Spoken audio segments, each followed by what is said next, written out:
खबरों सूचनाओं का संगम, काव्य कथाओं समीक्षाओं की उमंग, हिमधारा है ये हिमधारा। सुनिए खुद दुनिया को भी सुनाइए, शेयर करिए और कमेंट भी बताइए। हिमधारा है ये हिमधारा। नमस्कार, बाल कहानियों की श्रृंखला में आज प्रस्तुत है हरदेव सिंह धीमान की लिखी बाल कहानी दृढ़ निश्चय। पीयूष पढ़ता तो छठी कक्षा में था, परंतु हरकतें वो पहली दूसरी कक्षा में पढ़ने वाले बच्चों जैसी ही करता था। बात बात पे रोना, रूठना, चिल्लाना आदि आदि। इसके अतिरिक्त उसकी एक और गंदी आदत थी, वो थी कागज, पेंसिल, इरेजर इत्यादि को कुतरना, चबाना। कभी कभी तो वो मिट्टी इत्यादि भी खाता रहता। उसकी इस आदत से मम्मी पापा तो परेशान थे, परंतु उसके सभी साथी भी परेशान थे, क्योंकि वो उनकी किताबों, कॉपियों के पन्ने और पेंसिलें भी कुतर जाता था। यदि उसे समझाने की कोशिश की जाती तो वो झल्ला उठता। मम्मी पापा ने कोई रोक समझकर उसका उपचार करवाने की कोशिश की, परंतु सब उसकी आदतों में शुमार हो चुका था। इसलिए डॉक्टरों की सलाह और उनकी दवाइयों का उस पर कोई असर नहीं होता था। अपनी इसी गंदी आदत के कारण कई बार वो अपने जरूरी कागजातों को भी चबा चबा कर नष्ट कर चुका था। विद्यालय की सामान्य ज्ञान प्रतियोगिता होने वाली थी।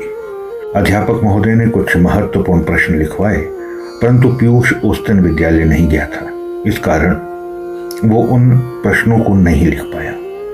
सभी विद्यार्थी नियमित पढ़ाई के अतिरिक्त प्रतियोगिता की तैयारी कर रहे थे, परंतु उसे पता ही नहीं था, इसलिए वो तैयारियां करता ही क्यों। प्रतियोगिता के मात्र 3 दिन रह गए तो उसको पता चला कि सामान्य ज्ञान प्रतियोगिता होने वाली है। कोई भी विद्यार्थी उसको अपनी कॉपी देने को तैयार नहीं हुआ, क्योंकि सभी तैयारियों में लगे हुए थे। इसलिए वो अपनी कक्षा अध्यापक के पास चला गया। अध्यापक ने पहले तो उसे डांटा कि नियमित रूप से विद्यालय आया करो। यदि किसी कारणवश नहीं आ सकते हैं तो अन्य सहपाठियों से गृह कार्य और अन्य गतिविधियों का पता कर लिया करो।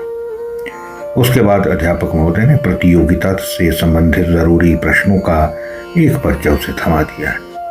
उस पर्चे को पाकर वो इतना खुश हुआ कि मानो उसे कारू का खजाना मिल गया हो। उसने सोचा कि चलो, उसके सहपाठी उसे भले ही अपनी कॉपी ना दे, लेकिन वो अच्छी तैयारियां कर लेगा। घर पहुंचकर अपना गृह कार्य करते करते उस पर्चे को मरोड़कर वो कब अपने मुंह में डाल गया उसे पता ही नहीं चला। कुछ देर बाद उसे प्रतियोगिता की तैयारियों हेतु उस पर्चे की जरूरत पड़ी तो इधर उधर ढूंढने लगा। काफी ढूंढने के बाद जब वो पर्चा उसे नहीं मिला तो परेशान हो उठा। उसी बीच उसे जोर की खांसी हुई। खांसते हुए उसे एहसास हुआ कि उसके मुंह में कुछ है। जब उसे बाहर निकाला तो देखा ये तो वही पर्चा है जिसे उसके अध्यापक महोदय ने उसे दिया था, परंतु अब क्या हो सकता था। वो तो बुरी तरह नष्ट हो चुका था। अब उसे पता चल गया था कि कागज इत्यादि हर चीज को मुंह में डालकर चबाने से कभी कभी कितना बड़ा नुकसान हो जाता है। स्वास्थ्य की जो हानि होती है वो अलग से। इसलिए उसने उसी समय दृढ़ निश्चय कर लिया कि चाहे कुछ भी हो, अब वो किसी भी चीज को मुंह में नहीं डालेगा। इस प्रकार वो प्रतियोगिता हेतु अन्य पुस्तकें खोजने लगा।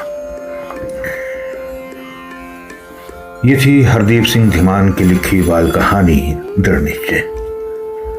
बाल कहानियों की श्रृंखला में आज इतना ही। फिर मिलता हूं किसी नई बाल कहानी के साथ।